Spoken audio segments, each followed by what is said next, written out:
আমার ভাইরা, রাসূল তার স্ত্রীদেরকে মহব্বত করতেন, স্ত্রীরাও রাসূলকে মহব্বত করতেন দারুণ ভাবে। একবার হযরত আয়েশা সিদ্দিকা রাদিয়াল্লাহু তাআলা আনহা হুজুরকে গোসল করাতেছিলেন, মাথার উপরে পানি ঢালতেছেন। হুজুর একটা চৌকির উপরে বা একটা তক্তার উপরে বসে আছেন। গোসলের পানির ভিতরে রাসূলুল্লাহ দেখতে পেলেন রক্তের মতো কি যেন প্রবাহিত হয়ে যাচ্ছে। হুজুর জিজ্ঞেস করেন, আয়েশা রে, পানির ভিতরে রক্তের মতো কি দেখা যায়? হযরত আয়েশা বলেন, হুজুর আপনি যখন বসেছিলেন অসতর্ক মুহূর্তে তক্তার নিচে আমার একটা আঙ্গুল পড়েছিল, পায়ের আঙ্গুলটা ফেটে বোধহয় রক্ত বেরোতেছে। রাসূলুল্লাহ তাড়াতাড়ি করে উঠলেন আর ওই আঙ্গুলকে ব্যান্ডেজ করে দিলেন। রাসূলুল্লাহ বললেন, আয়েশা রে, আঙ্গুল ফেটে গেছে, একটু আহাহু পর্যন্ত করলে না, এতক্ষণ তুমি কষ্ট করলে কেন? হযরত আয়েশা বলেন, ইয়া রাসূলুল্লাহ, ওটা তো একটা পায়ের আঙ্গুল। আয়েশার কলিজাটা ফেটে যদি রক্ত বেরোতো রাসূলুল্লাহকে উঠতে বলতে আমি পারতাম না। কি মহব্বত রাসূলের সাথে। হযরত আয়েশা বলেন, হুজুর সাল্লাল্লাহু আলাইহি ওয়াসাল্লাম স্ত্রীদেরকে এত ভালোবাসতেন, আমাদের ঘরে গোশত টোস্ত তেমন রান্না বান্না খুব কম হতো। গোশত রান্না হবে কি, মাসের পর মাস চলে গেছে রাসূলের বাড়িতে, হুজুর স্ত্রীরা বলেছেন আমাদের ঘরে চুলে আগুন জ্বলে নাই, একটু শুকনা রুটি, একটু শুকনা খেজুর আর একটু পানি খেয়ে আমাদের জীবন চলেছে, এরকমের অবস্থা হয়েছে। তারপরে এই অবস্থা চলেছে, এর মধ্যে যদি কখনো একটু গোশত আসছে, হুজুর যখন ছাগল টাগল ইত্যাদি ছাগল দুম্বা জবাও করেছেন, এই দুম্বার গোশত নিয়ে ছাগলের গোশত নিয়ে রাসূলুল্লাহ নিজে বেরোতেন। হযরত খাদিজার বান্ধবী কোথায় আছে খুঁজে ওই বান্ধবীর কাছে গোশত পৌঁছে দিয়ে আসতে। হযরত আয়েশা বলেন, একদিন আমার ঘুম ভেঙে গেল, দেখি হুজুর আমার কাছে নাই, গেলেন কোথায়? খুঁজতে খুঁজতে যায় দেখি মসজিদে নববীর ভিতরে হুজুর হাত তুলে বসে আছেন, মোনাজাত করতেছেন। আমি পেছনে গিয়ে হাত তুললাম, আমি শুনতে পাচ্ছি নবীজি দোয়া করছেন, রব্বুল আলামিন কিয়ামতের ময়দানে যেদিন সন্তান তার পিতাকে ভুলে যাবে, মা তার সন্তানকে হারায় ফেলবে, ওই কঠিন হাসরের ময়দানে আমি যেন আমার খাদিজাকে হারাইয়া না যাই। মুনাজাতের শেষে হযরত আয়েশা বলেন, ইয়া রাসূলুল্লাহ, খাদিজার কথা আপনার এত কেন বারবার মনে পড়ে? একটা বুড়িরে বিয়ে করেছিলেন 25 বছর বয়সের সময়, 40 বছর বুড়ি, তার কথা কেন এত মহব্বত আপনার মনে পড়ে? তার থেকে যুবতী মেয়ে, সুন্দরী মেয়েকে আপনার স্ত্রী হিসেবে আপনি পান নাই। হুজুর বলেন, আয়েশা রে, খাদিজার সম্পর্কে এমন কথা তুমি আর বলো না, তোমরা সবাই আমার সুখের দিনের স্ত্রী, আর খাদিজা আমার এমন সময় স্ত্রী ছিল যখন মক্কায় আমার আশ্রয় ছিল না, তামাম মক্কা নগরীতে আমার আশ্রয় ছিল না। খাদিজার সঞ্চিত সমস্ত ধনরাশি ইসলাম কবুল করার পর দুহাতে খাদিজা বিতরণ করে দিয়েছে।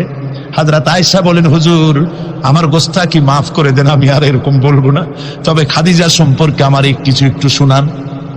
হুজুর বলেন, আয়েশা রে শোনো, গভীর রাত যত রাত হোক না কেন, ইসলামের দাওয়াত দিয়ে দিয়ে গভীর রাত্রে আমি যখন বাসায় ফিরেছি, ঘরে এসেছি, দরজায় একটা মাত্র ডাক দিয়েছি, খাদিজা, অমনি দরজা খুলে গেছে। আমি জিজ্ঞেস করেছি, খাদিজা রে, যত রাত্রে আসলাম, যতবার আসলাম, একটা ডাকের বেশি লাগলো না, তুমি কি ঘুমাও না?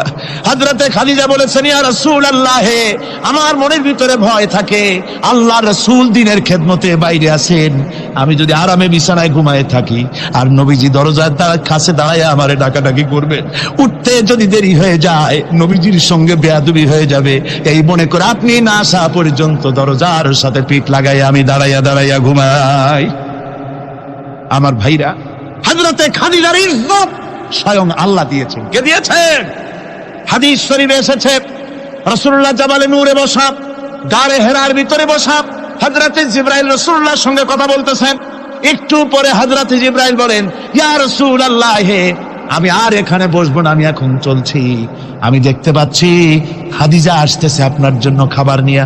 খাদিজা যখন আপনার কাছে পৌঁছে যাবে, আপনি খাদিজাকে শোনায় দিবেন আল্লাহ রাব্বুল আলামিন খাদিজাকে সালাম জানাইছে।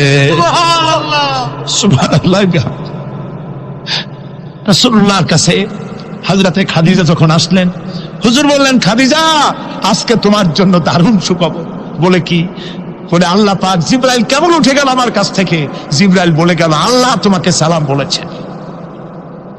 হযরত খাদিজা কেঁদে ফেললেন, বললেন, ইয়া রাসূলুল্লাহ, আমার নারী জন্ম সার্থক, আল্লাহ আমাকে সালাম বলেছে, এর জবাব কেমনে দিতে হয় হুজুর আমি তো জানি না, আপনি আমার পক্ষ থেকে আল্লাহর সালাম কিভাবে দেওয়া লাগে আপনি দিয়ে দিন, আমি তো বুঝি না কেমনে আল্লাহর সালামের জবাব দেব। হুজুর বললেন, খাদিজা, শুধু আল্লাহ নয়, জিব্রাইলও তোমাকে সালাম বলে গেছে। হযরতে খাদিজা বললেন, হযরত জিব্রাইলকে আমার সালামের জবাবটা ওয়ালাইকুমুস সালাম বলেন। হযরত খাদিজার এই মর্যাদা ছিল। আমার ভাইরা, রাসূল পাক সাল্লাল্লাহু আলাইহি ওয়াসাল্লাম এভাবে মহব্বত করেছেন স্ত্রীদেরকে। সুতরাং স্বামী স্ত্রীর মহব্বত আল্লাহ জান্নাতি নিয়ামত। কিসের নিয়ামত? যে ঘরের মধ্যে স্বামী স্ত্রীর মধ্যে মিল মহব্বত আছে, এটা বেহেশতের মতো, আর যেখানে মিল মহব্বত নাই, এটা জাহান্নামের মতো। ঠিক কি? সুতরাং মহব্বত করুন, বেশি বেশি স্যাক্রিফাইস করুন, বেশি বেশি স্যাক্রিফাইস করুন। নারীদের ব্যাপারে বলা হয়েছে, পুরুষকে বলা হয়েছে অধিকার আদায় করো, সব ব্যাপারে সমান অধিকার। কিন্তু নারীকে একটা ব্যাপারে বলা হয়েছে, নারী শোনো, পুরুষের মর্যাদা তোমার চাইতে আল্লাহ রাব্বুল আলামিন বেশি দিয়েছেন। আর রিজালু কাওয়ামুনা আলান নিসা, নারীদের উপরে পুরুষের প্রাধান্য আল্লাহ পাক দান করেছেন। একদিন একজন সাহাবী বলেছেন, ইয়া রাসূলুল্লাহ, জংলি উট দেখলাম আপনার পায়ের উপরে সেজদায় পড়ে গেল, আপনি যদি আমাদেরকে অনুমতি দিতেন না, আপনাকে আমরা সেজদা করতাম। আল্লাহ নবী বললেন, মানুষ মানুষকে সেজদা করা, এ পারমিশন যদি আমি দিতাম, তাহলে দুনিয়ার সমস্ত স্ত্রীদেরকে বলতাম তারা যেন তাদের স্বামীকে সেজদা দেয়। স্বামীর মর্যাদা এখানে বেশি। সুতরাং অধিকার সমান, কোনো সন্দেহ নাই, কিন্তু স্বামীর একটা আলাদা মর্যাদা আছে, সেই সম্মানও তাকে দিতে হবে। এরপরে এই সমান অধিকারের ভিত্তিতে স্বামী স্ত্রী চলতে থাকে, মাঝখানে আল্লাহ পাক তাদেরকে সন্তান দান করে। আল্লাহ তাদেরকে, নারীকে লেখাপড়ার অধিকার দিয়েছেন, ইসলাম তাকে লেখাপড়ার অধিকার দিয়েছে, শিক্ষার অধিকার দিয়েছে। হযরত আয়েশা সিদ্দিকা রাদিয়াল্লাহু তাআলা আনহা শিক্ষয়িত্রী ছিলেন, হাফেজা ছিলেন, হাদিসের হাফেজা ছিলেন, কোরআনের হাফেজা ছিলেন, হাজার হাজার সাহাবায়ে কেরামদের তিনি ওস্তাদ ছিলেন। সুবহানাল্লাহ বলেন। নারীদের ব্যাপারে অধিকাংশ মাসালা হযরত আয়েশা সিদ্দিকা রাদিয়াল্লাহু তাআলা আনহার অবদান। সুবহানাল্লাহ।